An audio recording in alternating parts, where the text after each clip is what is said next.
अरे नाना, एवढा का शांत झालायस रे? परवा मी बघितलं शोक सभेत, अरे एवढा ढसा रडलास, आवडलं नाही मला.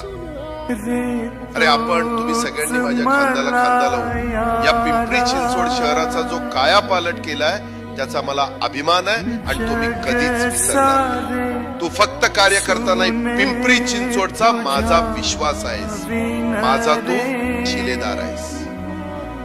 दादा, तुमच्याशिवाय हे शहरात पोरकं झाले. कोणाच्या जीवावर आम्ही या पिंपरी चिंचवडच्या गल्लीबोळात छाती ठोकून फिरायचं? कोणाला आता हक्कानं सांगायचं की दादांनी शब्द दिलाय?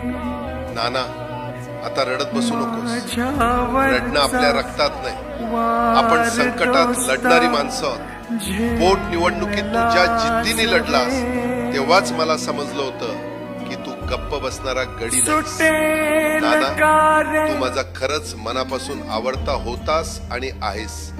तुझी कामाची पद्धत, तुझी तळमळ मला नेहमीच तुझा अभिमान वाटायचा. आजवर तुमच्या एका शब्दासाठी आम्ही काहीही केलं दादा, पण आज तुमचा शब्द पाळणं सगळ्यात कठीण जातंय. तुम्ही म्हणताय रडू नको, पण ज्या माणसानं आम्हाला बोट धरून राजकारण शिकवलं तोच हात आज सुटलाय.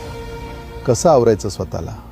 मी प्रत्यक्ष तिथं नाहीये हे दुःख मलाही आहे, पण नाना, पिंपरी चिंचवडची जबाबदारी आता तुझ्यासारख्या खांद्या कार्यकर्त्यांच्या खांद्यावर आहे.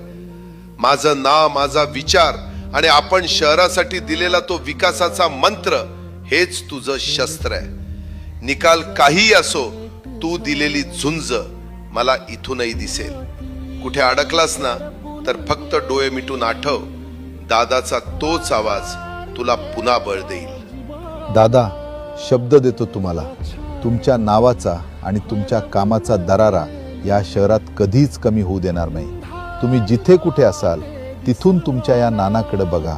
तुमचा हा कार्यकर्ता कधीच झुकणार नाही. खंबीर राहा नाना, आपल्या कार्यकर्त्यांना सांभाळ. येतो मी, तुझाच दादा.